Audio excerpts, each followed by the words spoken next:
Welcome to Shep Rambles, where I am Shep and I tend to ramble about what? Anything and everything. Look at what we got here. GrubHub in the news again. It's one thing that their stock went. It's another thing that now GrubHub wants to piss people off. More specifically, restaurants. So, here we are. GrubHub's new strategy is to be an even worse partner to restaurants, according to Eater, the website eater.com. This article will be, a link will be in the description, so you can read that if you'd like. I cite my sources, unlike some other channels that don't, because they want you to watch their whole video. I'm not like that. I don't make money off of these videos, so... But if you stick around, hopefully you'll get some insight, some of my reactions on what's going on, and hopefully that's beneficial as opposed to just reading what's here.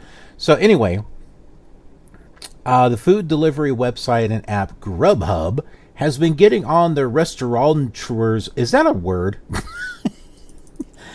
I know, entrepreneur. What is this? Restaurateur? That they made that up. They made that word up. Have you ever used that word? I haven't. Who the heck uses that word? Anyway, they've been getting on restaurants' nerves for a while.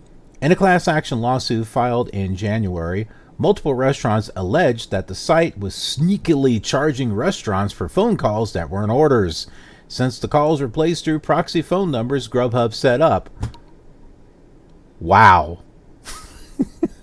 In July, New Food Economy reported that GrubHub was buying restaurant web domains without restaurants' knowledge or consent. Really?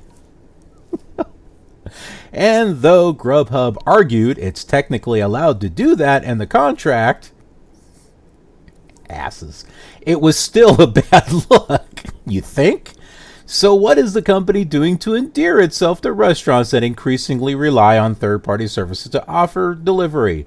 Well, what do? You become even worse partners. If you can't, if you fail to succeed, what's the word? Piss people off. So yeah, GrubHub CEO Matt Maloney, which kind of rhymes with baloney, said in a letter to shareholders that promiscuous diners are partially to blame for the company's recent 43% stock fall. Yeah, blame everyone else. Don't take accountability for it. That seems to be the thing nowadays. And in an earnings call yesterday,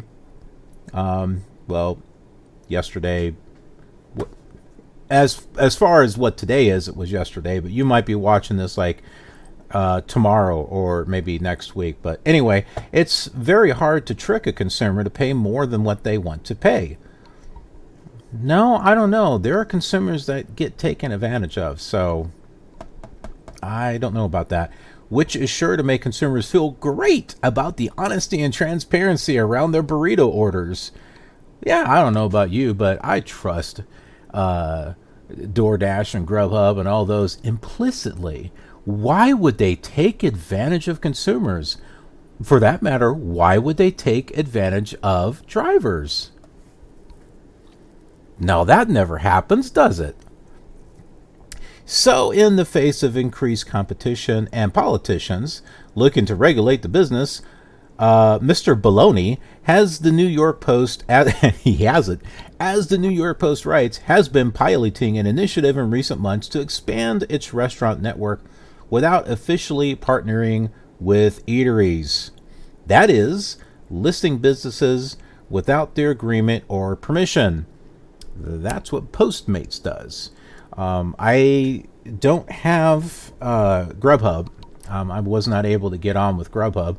I might be able to now if they do this. Not sure if I really want to deliver for them, but hey, a little extra money is a little extra money. And I like to have the different apps so that way, maybe I can have, sometimes I'll have like 3 logged in at once, and then I'll take the first order that goes through and log off the other two. Some people, what they do is they log into 2 or 3 and take orders from them at the same time, so they're constantly, nah, I'm not going to do that, because you're just asking for trouble. Anyway, in a statement to Eater, GrubHub said they're adding non-partnered restaurants, so we will not be at a restaurant disadvantage compared to any other food delivery platform. So, yeah, why play fair? Anyway, Kate Norris, GrubHub Senior Manager of Corporate Communications, elaborated over the phone that GrubHub is simply following the industry trends. Yeah, so, when the lemmings go off the cliff, what do? You just follow them. The publicly owned company essentially has to add non-partnered restaurants. Just because everyone else is doing it doesn't mean it's right. Doesn't mean it's right. It says here that it's true that this practice has become more common in the delivery industry over the past few years, but DoorDash and Postmates have also faced backlash for similar actions. In 2015, DoorDash got in trouble for delivering In-N-Out without the restaurant's permission. In-N-Out Burger, oh, they are great. They are awesome. I wondered why they didn't have any delivery service. Why none of the delivery? Well, I guess now I know. They don't want people. They don't want companies delivering their food. I guess they want people to come in. They're always busy, but in Canada, DoorDash has added restaurants for a trial period if they know a particular spot is popular and hope to lure it into a partnership, essentially because now that people see there's an ordering option, the restaurant has no other choice. Wow. That's about as honest and moral as taking tips from drivers. Postmates, too, has not asked permission from restaurants before adding them to the app. Yeah, I've had some things with Postmates where I have to go to the restaurant and actually place the order and wait. And sometimes it will take 30 minutes. And then you wind up getting paid like $4 for it. Maybe you get more if you get a tip, but yeah, that kind of sucks. That really sucks. And that's why that's why Postmates gives you a card, and why DoorDash gives you a card, so that way when you go and get the order, sometimes you have to place the order and pay for it. Because these companies don't really have a working relationship with them. Uber Eats, on the other hand, I like doing Uber Eats. I'm not going to say they pay the greatest, but I tell you what, all you have to do is drive there, pick it up, and deliver it. You don't have to place the order. You don't have to pay anything with a stupid card. It's just go there, pick it up, take it to the customer. I like Uber Eats. I really do. And I really like to do them in the morning for breakfast, just because it's so simple. I don't have to worry about it. Postmates and DoorDash, oh, heck no. I don't like those, because you go to get someone's breakfast and like whatever they ordered is not there. Like I had one where they wanted a dozen donuts and all these different flavors, and they like didn't have half of those flavors. Or I went to, oh man, I don't think it was Starbucks, but I think that one was Dunkin' Donuts too, and they wanted some croissant sandwiches or something, and they were out of it, and it's a royal pain. I don't like doing breakfast with DoorDash or Postmates, just because of that, because then you have to try to reach the customer, and then sometimes they respond and sometimes they don't, and it's just a royal pain. But Uber, no man, you just go pick it up and take it to them. So yeah, so Postmates has done that, and this tends to cause problems for restaurants who may not want to offer delivery and who are then forced to deal with third-party deliverers showing up for a takeout and then delivering their food elsewhere. If things go wrong, the restaurant has to deal with complaints about the cold food or slow orders when it may have explicitly not offered delivery for those same reasons. I can see where they're coming from on that one. So, yeah, these food deliveries, all they care is about the moolah. It doesn't matter who they step on. GrubHub publicly released a letter they sent to shareholders in which they estimate delivery is a $200 billion industry in the U.S. The company writes that listing restaurants on platforms without any partnership allowed other players to expand restaurant inventory rapidly. So that is pretty much it.